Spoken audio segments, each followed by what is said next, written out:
Bismillahirrahmanirrahim. Assalamualaikum warahmatullahi wabarakatuh. Alhamdulillahilladzi bi ni'matihi tatimmu shalihat. Alladzi hadana li hadza wa ma kunna linahtadiya laula an hadanallah. Asyhadu an la ilaha illallah wahdahu la syarika lah wa asyhadu anna Muhammadan abduhu wa rasuluh.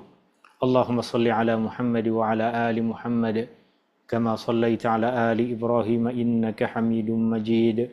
اللهم بارك على محمد وعلى آل محمد كما باركت على آل إبراهيم إنك حميد مجيد سبحانك لا علم لنا إلا ما علمتنا إنك أنت السميع العليم اللهم إنا نسألك علما نافعا ورزقا طيبا وعملا متقبلا يا الله يا رحمن يا رحيم يا الله berkatilah umur kami ya Allah berkatilah rezeki yang Kau limpahkan kepada kami ya Allah berkatilah ahli keluarga kami. Ya Allah berkati ilmu yang Kau ajarkan kepada kami. Ya Allah berikanlah kepada kami ilmu yang bermanfaat. Ya Allah berikanlah kepada kami rizki yang halal dan baik. Ya Allah kurniakanlah kepada kami amal ibadah yang Kau terima. Rabbana taqabbal minna innaka antas samiul alim. Wa tub alaina innaka antat tawwabur rahim. Rabbana atina fid dunya hasanah. Wa fil akhirati hasanatan wa qina adzaban nar. Wa sallallahu ala nabi Muhammadin. Walhamdulillahi Rabbil Alamin. Tuan-tuan, puan-puan, hadirin yang dirahmati Allah Subhanahu wa Ta'ala, ini adalah perjumpaan kita yang ke-23 dalam ayat dan hikmah surah An-Nur, di mana tafsir Al-Imam Ibnu Katsir adalah tafsir yang menjadi rujukan utama kita di dalam majlis ilmu ini. Saya telah pun kongsikan kepada tuan-tuan dan puan-puan nota tafsir Ibnu Katsir, atau tepatnya terjemahan dari ringkasan tafsir Ibnu Katsir. Tuan-tuan dan puan-puan boleh gunakan nota tafsir itu sebagai rujukan utama kita di dalam majlis ilmu ini. Dan di petang hari bulan Ramadan ini, saya berbesar hati untuk mengucapkan Ramadan Karim, Ramadan Mubarak. Selamat berpuasa kepada semua tuan-tuan dan puan-puan. Semoga semua amal ibadah yang kita lakukan di bulan yang mulia ini diterima oleh Allah Subhanahu wa Ta'ala, dilipat gandakan pahalanya. Allah Subhanahu wa Ta'ala berikan keampunan ke atas dosa dan kesalahan kita. Allah Subhanahu wa Ta'ala perkenankan kita untuk sebanyak mungkin melakukan ibadah-ibadah di bulan yang mulia ini. Dan seperti biasa dalam majlis ini, ianya terbuka kepada apa-apa soalan. Jika tuan-tuan dan puan-puan ada kemusykilan, ada soalan, tuan-tuan dan puan-puan boleh tulis soalan di dalam chat room yang ada di dalam Zoom meeting ini. Tuan-tuan dan puan-puan juga boleh tulis soalan di dalam TikTok jika tuan-tuan dan puan-puan hadir dalam majlis ilmu ini melalui platform TikTok. Saya nak pastikan suara okey. Okey. Alhamdulillah. Suara boleh didengar dan kita boleh mulakan majlis ilmu kita di petang hari ini dengan membaca Bismillahirrahmanirrahim. Ini adalah perjumpaan kita yang ke-23 dalam ayat-ayat dan hikmah surah An-Nur. Dan dalam majlis ilmu kita di petang hari ini kita akan mengupas ayat yang ke-56 dan ayat yang ke-57 dari surah An-Nur. Surah An-Nur sebagaimana yang telah kita pelajari masuk dalam himpunan surah-surah Madaniyah, surah yang diturunkan di Madinah selepas Rasulullah SAW hijrah ke Madinah. Di dalam mushaf Al-Quran kita boleh jumpai surah ini pada susunan yang ke-24. Dan tema utama dari surah yang mulia ini adalah agama sebagai cahaya yang menerangi keluarga dan masyarakat. Agama yang Allah turunkan kepada kita adalah cahaya yang menerangi diri kita, menerangi keluarga kita, dan menerangi masyarakat kita. Isi kandungan dari surah An-Nur boleh kita bahagi kepada dua isi kandungan utama. Mula dari ayat pertama sehingga ayat yang ke-26, Allah Subhanahu wa Ta'ala menyebutkan perbuatan-perbuatan keji yang kita mesti hindari. Dan ayat yang ke-27 sehingga ayat yang terakhir dari surah An-Nur, Allah Subhanahu wa Ta'ala banyak memperincikan kepada kita adab-adab yang patut ada pada diri kita sebagai seorang mukmin, sebagai seorang yang beriman, adab di dalam rumah dan adab di dalam masyarakat. Dan di antara adab yang paling besar adalah adab kita kepada Allah Subhanahu wa Ta'ala. Adab kita kepada Allah adab kita kepada Rasulullah sallallahu alaihi wasallam, adab kita kepada Al-Quran. Dan ayat yang kita akan kupas ini, dua ayat yang kita akan pelajari ini menjelaskan tentang adab kita kepada Allah Subhanahu wa taala. Apa tanggung jawab kita kepada Allah Subhanahu wa taala? Apa yang patut kita lakukan untuk Allah Subhanahu wa taala? Di dalam ayat ini Allah Subhanahu wa taala perintahkan kepada kita 3 perintah utama. Yang pertama adalah untuk mendirikan salat, dan yang kedua adalah untuk menunaikan zakat, dan yang ketiga adalah untuk taat kepada Rasulullah sallallahu alaihi wasallam. Ada 3 perkara utama yang menjadi tujuan utama kita di dalam majelis ilmu ini. Ada 3 matlamat utama yang kita mahu capai nanti di akhir pertemuan. Yang pertama adalah kita boleh memahami semua perkataan yang Allah Subhanahu wa taala sebutkan di dalam 2 ayat yang kita kupas ini. Kita pahami semua perkataan yang Allah Subhanahu wa taala firmankan di sini. Yang kedua, kita boleh memahami apa yang dikupas oleh Al-Imam Ibnu Katsir rahimahullahu taala. Dan perkara yang ketiga yang paling penting adalah kita boleh mengambil hikmah dan pengajaran yang memantapkan keimanan kita, hikmah dan pengajaran yang mempercantik penghambaan diri kita kepada Allah Subhanahu wa taala. Kita tengok ayat yang pertama, Allah Subhanahu wa taala berfirman pada ayat yang ke-56, A'udzubillahi minasyaitonir rajim. Wa aqimus salata wa atuz zakata wa ati'ur rasula la'allakum turhamun. Wa aqimus salah, dan dirikanlah salat dan tegakkanlah salat.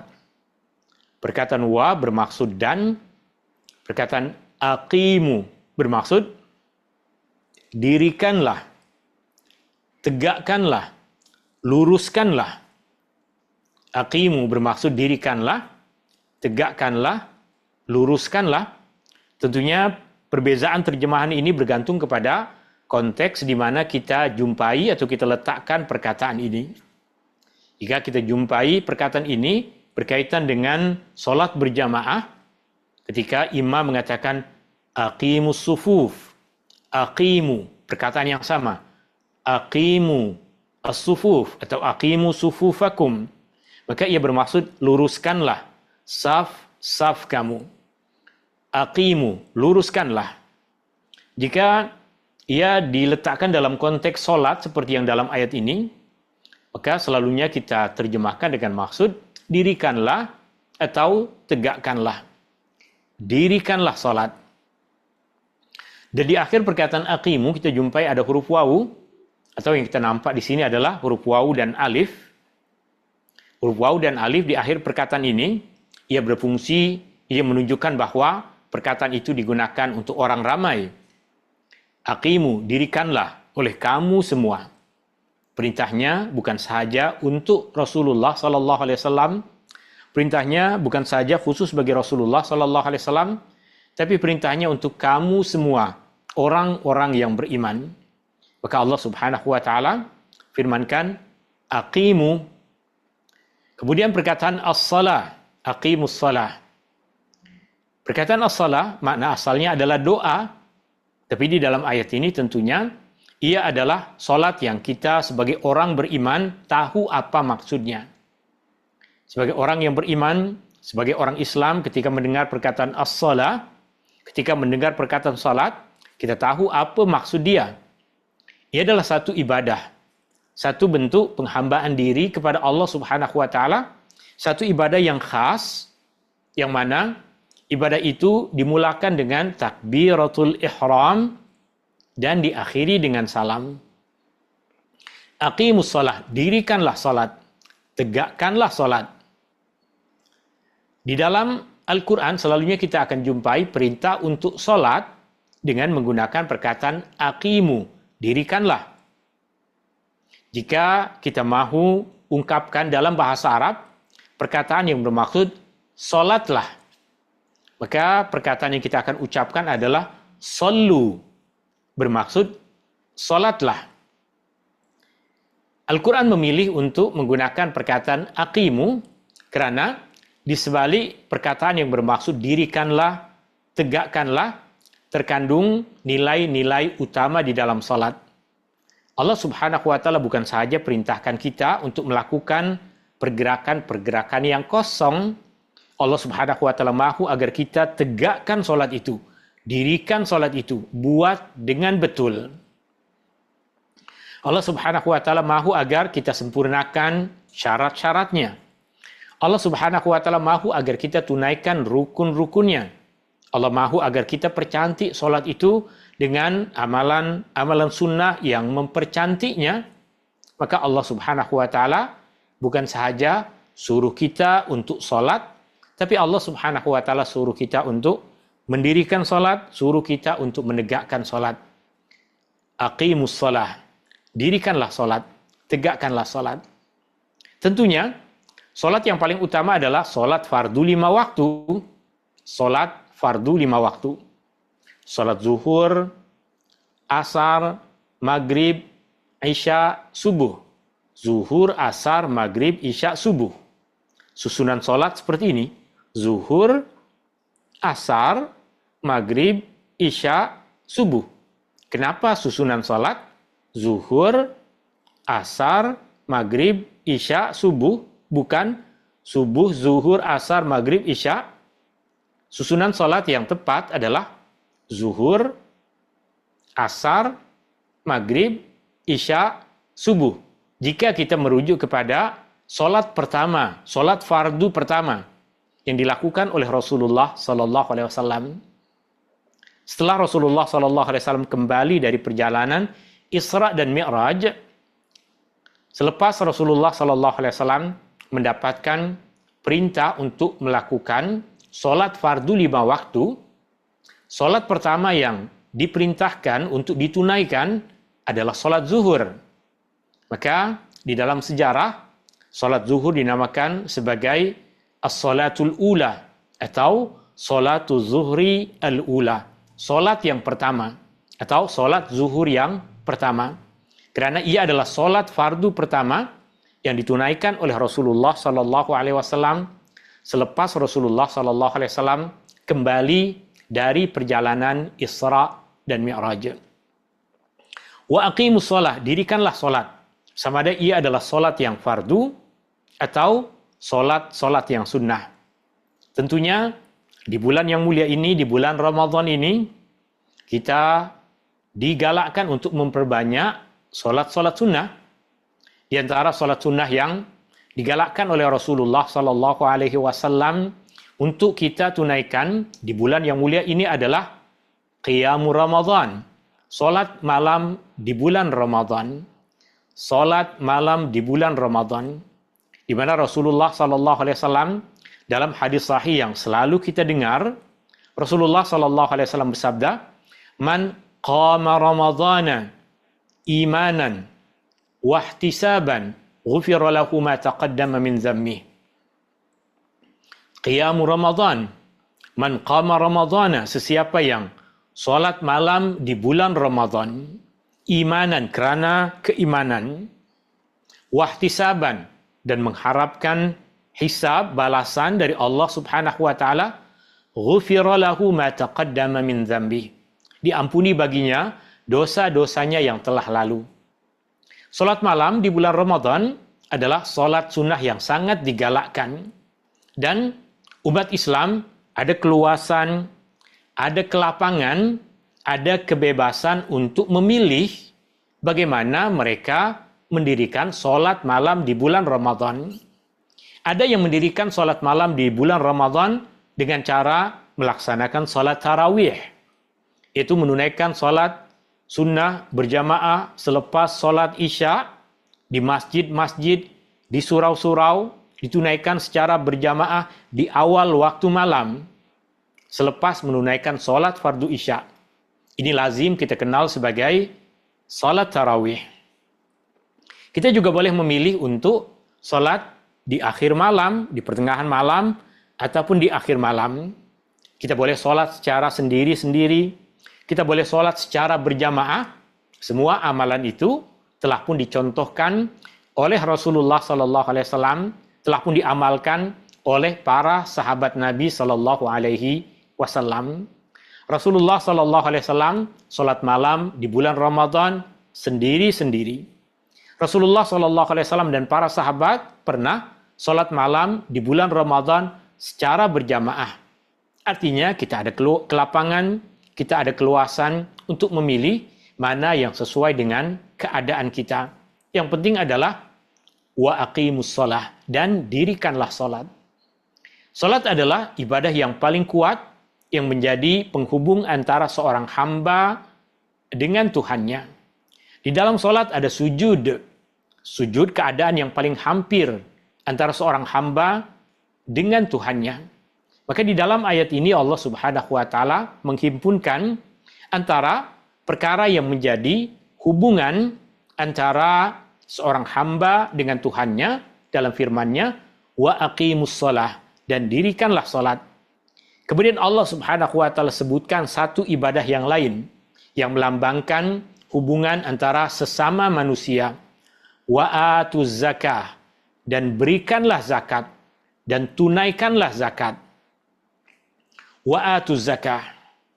Tadi kita sudah tahu bahwa perkataan salah makna asalnya adalah doa, sedangkan perkataan zakah ia bermaksud kesucian. Perkataan zakah bermaksud suci atau kesucian. Maka ia adalah ibadah yang memberikan kesucian pada hati kita, menambah kesucian keimanan kita, menambah kesucian diri kita, dan mensucikan harta kita. Apa maksud zakat mensucikan harta kita? Maksud zakat mensucikan harta kita bukan harta yang haram menjadi suci jika kita bayar zakat. Tidak. Zakat tidak boleh dari hasil yang haram. Jika kita mendapatkan duit sebanyak apapun dari hasil yang haram, tiada kewajiban zakat terhadap harta tersebut. Karena harta itu bukan milik kita. Karena harta itu tidak halal menjadi milik kita. Wajib kita pulangkan kepada pemilik asalnya. Harta yang wajib untuk kita tunaikan zakat adalah harta yang tayyib. Innallaha ta'ala tayyibun la yaqbalu illa tayyiba. Sungguh Allah Subhanahu wa taala Maha baik, dan Allah Subhanahu wa taala tidak menerima kecuali yang baik. Harta disucikan dengan zakat maksudnya adalah harta yang kita dapatkan dengan jalan yang halal. Harta yang kita dapatkan dengan jalan yang baik. Harta tersebut padanya terdapat hak orang lain. Bagaimana kita mensucikan harta tersebut? Dengan menunaikan apa yang menjadi hak orang lain, yaitu dengan menunaikan zakat yang wajib. Dan banyak bentuk-bentuk zakat tentunya di bulan yang mulia ini, di bulan Ramadan ini, tuan-tuan dan puan-puan banyak memilih untuk menjadikan bulan ini sebagai bulan untuk kita mengeluarkan zakat, selain kefarduan untuk membayar zakat fitrah. Wa atuz zakah, dan berikanlah zakat dan tunaikanlah zakat. Wa ati'ur rasul, dan taatlah. Ati'u, taatlah. Perkataan ati'u adalah fi'il amr, kata perintah yang bermaksud taatlah. Dan waw dengan alif di akhir perkataan ati'u sama seperti waw dan alif di akhir perkataan atu, sama seperti waw dan alif di akhir perkataan aqimu. Ia menunjukkan perintah-perintah ini tertuju kepada orang ramai, tertuju kepada kamu semua. Wa ati'ur rasul, dan taatlah Rasul. Taatlah kepada Rasul. Ketika Allah perintahkan kita untuk taat kepada Rasul, kita tahu bahwa taat kepada Rasulullah sallallahu alaihi wasallam adalah bahagian dari ketaatan kita kepada Allah. Kita taat kepada Allah dengan mengikuti apa yang diperintahkan oleh Rasulullah sallallahu alaihi wasallam. Rasulullah sallallahu alaihi wasallam datang kepada kita membawa agama. Taat kepada agama, tunduk kepada agama yang dibawa oleh Rasulullah sallallahu alaihi wasallam, itulah maksud kita taat kepada Rasul. Rasulullah sallallahu alaihi wasallam datang membawa Al-Quran, dan Rasulullah sallallahu alaihi wasallam banyak memberikan kepada kita penjelasan dan perincian tentang kandungan, maksud dan hukum hakam yang ada di dalam Al-Quran. Taat kepada Rasulullah sallallahu alaihi wasallam maksudnya adalah taat kepada apa yang disampaikan oleh Rasulullah sallallahu alaihi wasallam berupa perintah, meninggalkan apa yang Rasulullah sallallahu alaihi wasallam larang. La'allakum turhamun. La'allakum bermaksud semoga kamu, supaya kamu turhamun, dirahmati, disayangi, supaya kamu semua dirahmati, supaya kamu semua beroleh rahmat. La'allakum turhamun. Al-Imam Ibnu Katsir rahimahullahu ta'ala ketika mengupas ayat ini, beliau mengatakan, Allah berfirman, memerintahkan hamba-hambanya yang beriman, supaya mereka mendirikan salat, yaitu beribadah kepada Allah semata-mata, tanpa menyekutukan Allah dengan sesuatu apapun, menunaikan zakat, yaitu berbuat ihsan kepada sesama manusia, kepada sesama makhluk yang lemah, yang fakir miskin di antara kalangan mereka. Artinya, di sini Al-Imam Ibnu Katsir menyebutkan apa yang tadi kita perincikan, bahwa dalam ayat ini terkandung dua perkara utama. Yang pertama adalah perintah untuk mendirikan salat, dan salat adalah hubungan antara kita dengan Allah Subhanahu wa taala. Penghambaan diri kita kepada Allah Subhanahu wa taala, dan perintah untuk menunaikan zakat, dan ia adalah bentuk ihsan kepada sesama manusia. Selain dari dua perkara ini, wa aqimus shalah wa atuz zakah, Allah Subhanahu wa taala juga perintahkan kita untuk taat kepada Rasulullah sallallahu alaihi wasallam. Dan Al-Imam Ibnu Katsir rahimahullahu taala mengatakan, selain itu mereka, yaitu kita orang-orang yang beriman, hendaklah sentiasa mentaati Rasulullah sallallahu alaihi wasallam dengan mengikuti jejak langkah baginda pada apa yang diperintahkan dan meninggalkan apa yang dilarang. Apa yang diperintahkan oleh Rasulullah sallallahu alaihi wasallam hakikatnya perintah dari Allah, karena dia hanyalah seorang rasul yang tugasnya menyampaikan. Apa yang dilarang oleh Rasulullah sallallahu alaihi wasallam hakikatnya adalah apa yang dilarang oleh Allah Subhanahu wa taala, karena tugas seorang rasul hanya menyampaikan. Rasulullah sallallahu alaihi wasallam tidak memiliki hak untuk membuat agama. Rasulullah sallallahu alaihi wasallam tidak memiliki hak untuk membuat syariat yang berbeza dan bersalahan dengan apa yang ditugaskan, apa yang diperintahkan oleh Allah Subhanahu wa taala. Rasulullah sallallahu alaihi wasallam seorang utusan. Maka taat kepada Rasulullah sallallahu alaihi wasallam hakikatnya adalah taat kepada siapa yang mengutus baginda.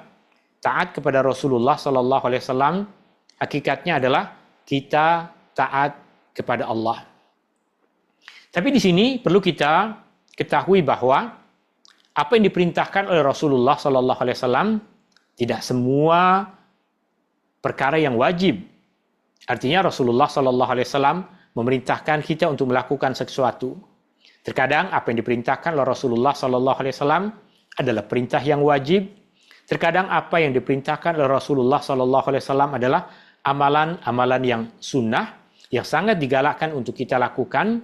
Terkadang perintah-perintah dari Rasulullah sallallahu alaihi wasallam menunjukkan perkara-perkara yang lebih utama untuk kita lakukan.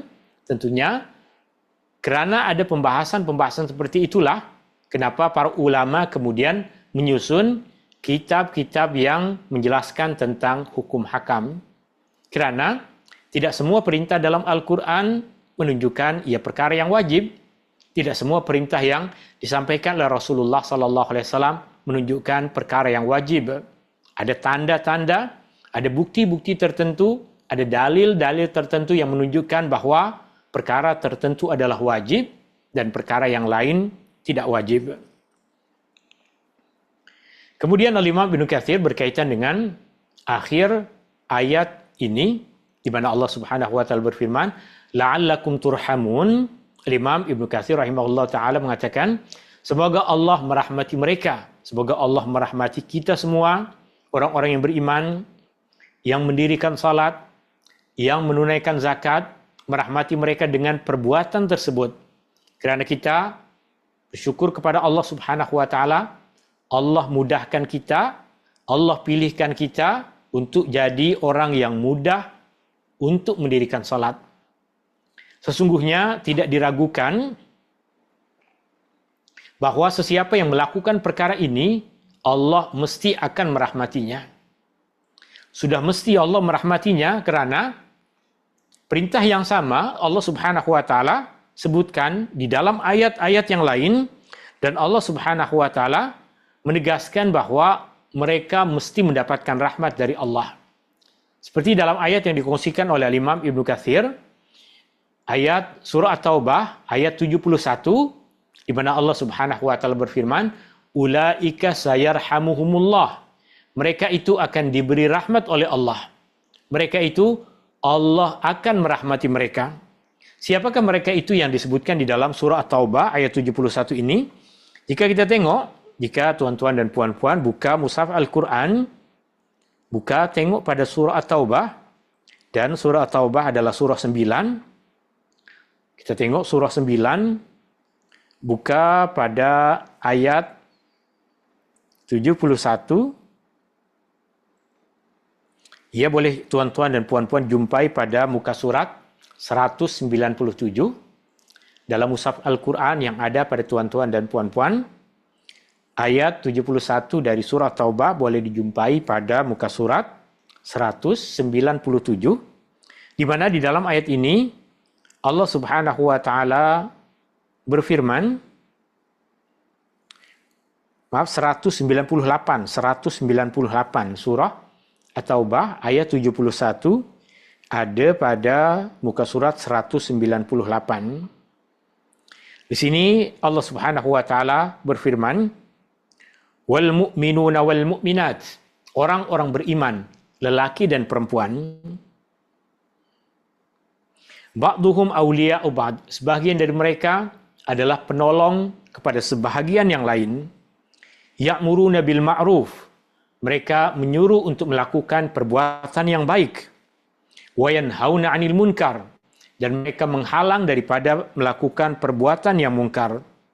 Wa yuqimunas shalah, mereka mendirikan salat. Wa yu'tunaz zakah, dan mereka menunaikan zakat. Wa yuti'una Allah wa rasulah, mereka taat kepada Allah, mereka taat kepada Rasulnya. Ulaika sayarhamuhumullah. Kemudian di penghujung ayat Allah Subhanahu wa taala berfirman, ulaika sayarhamuhumullah, mereka itulah orang-orang yang akan diberikan rahmat oleh Allah. Innallaha azizun hakim, sesungguhnya Allah maha perkasa, maha bijaksana. Dalam ayat itu Allah Subhanahu wa taala sebutkan orang-orang dengan sifat yang sama, mendirikan salat, menunaikan zakat, dan taat kepada Rasul, mereka mesti mendapatkan rahmat dari Allah Subhanahu wa taala. Sehingga dari sini kita tahu bahawa untuk kita mendapatkan kasih sayang dari Allah, untuk kita mendapatkan rahmat dari Allah Subhanahu wa taala, dan rahmat yang terbesar yang kita mahu dapatkan dari Allah Subhanahu wa taala adalah rahmatnya di akhirat nanti.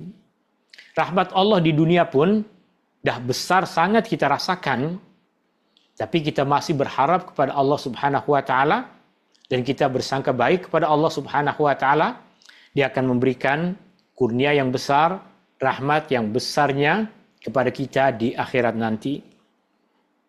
Kemudian kita masuk kepada ayat yang ke-57, di mana pada permulaan ayat ini Allah Subhanahu wa taala berfirman, la tahsabanna alladhina kafaru mu'jizina fil ard. La tahsabanna, jangan sekali-kali engkau menyangka. La tahsabanna, la bermaksud jangan, ta pada perkataan tahsabanna bermaksud engkau, la tahsabanna huruf ta bermaksud engkau, kemudian ha sin dengan ba mengira. Ha, sin dengan ba. Hisab. Kita ada ilmu hisab, ilmu yang berkaitan dengan pengiraan. Hisab. Ini adalah akar dari perkataan hisab.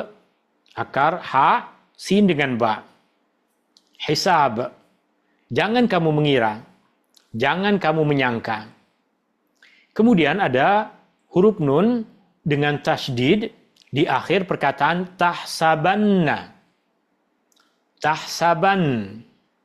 Di mana huruf nun yang ada di akhir ini, ia ditambahkan untuk menegaskan, untuk menguatkan, untuk memberikan penekanan pada larangan ini. Maka boleh kita terjemahkan ia dengan maksud, jangan sekali-kali engkau mengira. Jangan sekali-kali engkau menyangka. La tahsabanna, jangan engkau menyangka.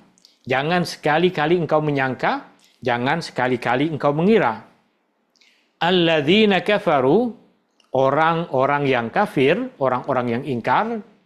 Jangan sekali-kali engkau menyangka bahwa orang-orang yang kafir, orang-orang yang ingkar, mu'jizina, melemahkan, mu'jizina, melemahkan.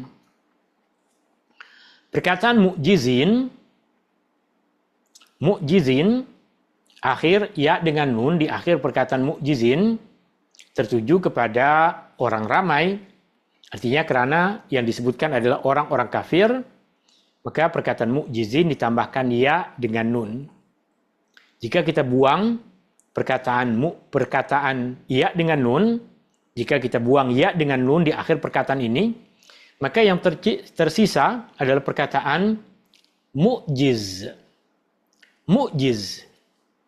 Perkataan ini, jika kita tambahkan tak marbutah, maka dia akan menjadi perkataan mu'jizah. Perkataan ini, jika kita tambahkan tak marbutah, maka ia menjadi mu'jizah. Yang kita terjemahkan ke dalam bahasa Melayu dengan maksud mu'jizat. Mu'jizat.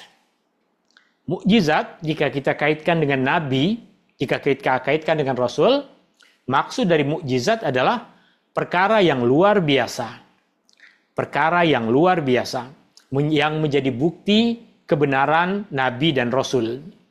Perkara luar biasa yang Allah berikan kepada seseorang sebagai bukti bahwa dia adalah benar seorang Nabi, sebagai bukti bahwa dia adalah benar seorang Rasul.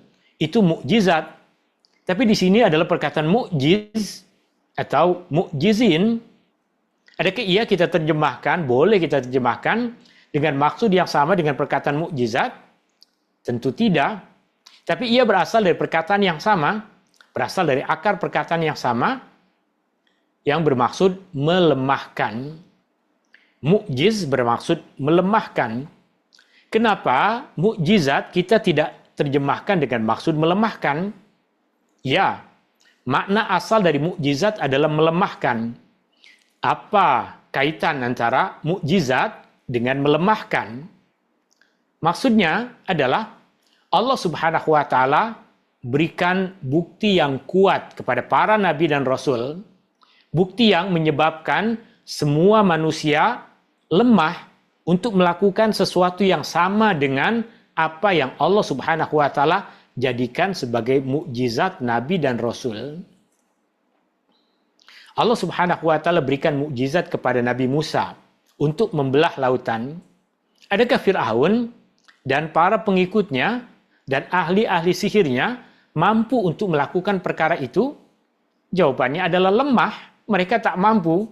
Maka karena mereka lemah, mereka tak mampu, maka perkara luar biasa yang Allah berikan kepada Nabi Musa dinamakan mukjizah. Perkara yang melemahkan orang-orang kafir untuk mendatangkan sesuatu yang sama dengannya. Al-Quran dinamakan sebagai mukjizat. Kenapa? Karena orang-orang kafir, sekuat apapun mereka, sebanyak apapun mereka berhimpun, mereka akan tetap lemah berhadapan dengan Al-Quran. Mereka tidak akan mampu menandingi Al-Quran. Karena Al-Quran tidak dapat ditandingi, karena semua manusia lemah di hadapan Al-Quran, maka Al-Quran dijadikan sebagai mukjizat bukti kebenaran Rasulullah sallallahu alaihi wasallam, Al-Quran menjadikan orang-orang yang derhaka lemah. Di mana kelemahannya? Mereka tidak mampu menandingi Al-Quran. Mereka tidak mampu membuat sesuatu seperti Al-Quran. Kembali kepada ayat ini, la tahsabanna. Jangan sekali-kali engkau menyangka. Alladzina kafaru, orang-orang yang kafir, mu'jizin, boleh melemahkan. Dan konteks ayat ini bukan berkaitan dengan mukjizat, maka ia kembali kepada makna asal dari perkataan mukjiz, yaitu membuat lemah, melemahkan. Jangan engkau menyangka bahwa orang-orang yang kafir itu melemahkan Allah, membuat kekuasaan Allah menjadi lemah. Fil ardi, di bumi.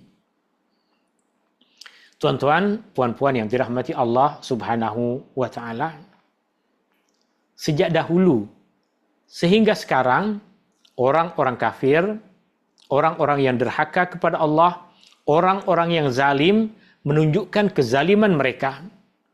Dan di masa di mana mereka menunjukkan kezaliman mereka, banyak orang-orang yang beriman menyangka bahwa kekuatan mereka adalah kekuatan yang besar, yang tidak dapat ditandingi dengan kekuatan apapun. Fir'aun pada masa Nabi Musa, seorang raja yang memiliki kuasa yang luas, kekuatan yang besar, tiada sesiapa pun yang menyangka bahwa Fir'aun akan terkalahkan. Maka orang-orang menyangka pada ketika itu, bagaimana mungkin Musa bersama dengan beberapa orang sahaja boleh mengalahkan kekuatan Fir'aun, sehingga manusia menyangka bahwa Fir'aun boleh melemahkan kekuatan yang menyokong Nabi Musa, yaitu kekuatan Allah. Tapi sejarah tidak berkata demikian. Semua orang-orang yang zalim sepanjang sejarah, semua telah dibinasakan oleh Allah Subhanahu wa Ta'ala.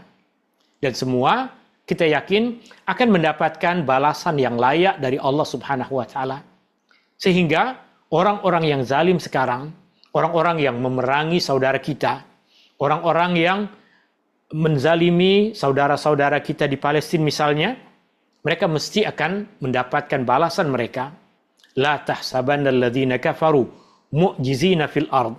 Janganlah engkau menyangka bahwa mereka, orang-orang yang kafir tersebut, orang-orang yang ingkar tersebut, orang-orang yang zalim tersebut, mereka boleh melemahkan kekuatan Allah di bumi ini. Allah Subhanahu wa Ta'ala berikan kepada mereka tempoh masa. Allah berikan kepada mereka banyak masa untuk mereka kembali sedar, untuk mereka bertaubat. Allah sentiasa membukakan pintu ampunan, tapi mereka memilih untuk sentiasa ingkar. La tahsabanna alladzina kafaru mu'jizina fil ard. Al-Imam Ibnu Katsir rahimahullah ta'ala mengatakan, bermaksud janganlah engkau menyangka wahai Muhammad bahwa orang-orang yang menyalahi dan mendustakanmu, orang-orang yang tidak beriman, orang-orang yang kafir, orang-orang yang ingkar itu, bahwa orang-orang yang mendustakanmu itu dapat melemahkan Allah. Justru, bahkan Allah yang maha berkuasa ke atas mereka. Dan Allah Subhanahu wa Ta'ala akan menimpakan azab ke atas mereka, atas kekufuran mereka tersebut, dengan sekeras-keras azab. Karena itulah, Allah Subhanahu wa Ta'ala tutup ayat yang ke-57 ini dengan firman-Nya, wa ma'wahumun nar. Perkataan wa bermaksud dan, perkataan ma'wa bermaksud tempat kediaman atau tempat berlindung. Ma'wa, tempat tinggal, tempat kediaman atau tempat berlindung. Wa ma'wahumun nar, dan tempat kediaman mereka adalah neraka. Tempat berlindung mereka adalah neraka. Tempat tinggal mereka adalah neraka. Wala bi'sal masir, dan sungguh ia adalah seburuk-buruk tempat kembali. Wa bermaksud dan, la bermaksud sungguh, Dan bi'sa bermaksud seburuk-buruk. Al-masir bermaksud tempat kembali. Wala bi'sal masir, dan sungguh seburuk-buruk tempat kembali. Neraka adalah seburuk-buruk tempat kembali, atau seperti mana yang diungkapkan oleh Al-Imam Ibnu Katsir rahimahullahu taala rahmatan wasi'ah, beliau mengatakan yaitu di akhirat kelak itulah neraka, itulah seburuk-buruk tempat kembali dan seburuk-buruk tempat menetap bagi orang-orang yang kafir, bagi orang-orang yang tidak beriman, wal a'yadzubillah. Demikian akhir dari tafsir Ibnu Katsir untuk ayat yang ke-57 dari surah An-Nur. Dari apa yang tadi kita kupas, dari apa yang tadi kita pelajari, ada beberapa hikmah, ada beberapa pengajaran. Pengajaran yang pertama, solat adalah bukti pengabdian diri kita kepada Allah. Jangan pernah kita memberanikan diri untuk meninggalkan solat. Solat ibadah yang pertama akan dihisab. Solat ibadah pertama yang akan disoal di akhirat nanti. Solat adalah bukti pengabdian diri kita kepada Allah. Manakala zakat adalah bukti ihsan dan keprihatinan kita terhadap kesusahan orang lain. Allah wajibkan kita untuk membayar zakat. Meskipun saya tahu, tuan-tuan, puan-puan hadirin semua, selain dari zakat, tuan-tuan dan puan-puan pun banyak melakukan perbuatan ihsan yang lain. Bersedekah, berkongsi rezeki dengan orang lain, menyebarkan kebaikan, menghidupkan kebaikan, membantu orang yang susah. Semua ibadah tersebut adalah ibadah yang menunjukkan bukti ihsan kita terhadap kesusahan orang lain. Dan kedua-dua perkara tadi, solat dan zakat, adalah tiang utama untuk meraih kasih sayang dari Allah Subhanahu wa taala. La'allakum turhamun, supaya kamu semua memperolehi rahmat Allah. Dan yang kedua, kadang-kala kita melihat keangkuhan manusia, kezaliman manusia, kederhakaan manusia di dunia ini, seolah-olah mereka tidak tersentuh dengan hukum Allah. Seolah-olah mereka tidak terkena bala dan azab dari Allah Subhanahu wa taala. Mereka melakukan penganiayaan, kezaliman, penindasan. Jangan sekali-kali tertipu. Kekuasaan manusia di bumi hanyalah sementara, dan sedikit pun mereka tidak dapat melemahkan apa yang telah ditetapkan oleh Allah Subhanahu wa taala. Hadani Allah wa iyyakum ajmain, tuan-tuan dan puan-puan yang dirahmati Allah Subhanahu wa taala. Ini yang boleh saya kongsikan di dalam majlis ilmu kita di petang hari ini. Semoga dari apa yang tadi kita kupas, dari apa yang kita pelajari, kita mendapatkan manfaat kebaikan, dan semoga ia ditulis oleh Allah Subhanahu wa taala sebagai satu ibadah yang kita lakukan di bulan Ramadan ini. Meskipun kita hanya duduk mendengar, kita berharap agar apa yang kita dengar adalah kebaikan. Semoga apa yang kita dengar boleh mendekatkan kembali kita kepada Allah Subhanahu wa taala. Apa yang kita dengar boleh menambah kefahaman kita pada ayat-ayat Allah, dan apa yang kita dengar boleh menambah motivasi bagi kita, semangat bagi kita untuk melakukan amal-amal kebaikan. Hadani Allah wa iyyakum ajma'in. Subhanakallahumma wa bihamdika asyhadu an la ilaha illa ant astaghfiruka wa atubu ilaik. Allahumma anfa'na bima 'allamtana wa 'allimna ma yanfa'una wa zidna ilma. Wa sallallahu ala nabiyyi Muhammadin walhamdulillahi rabbil alamin. Syukran. Assalamualaikum warahmatullahi wabarakatuh. Waalaikumsalam. Terima kasih Ustaz. Terima kasih tuan. Syukran.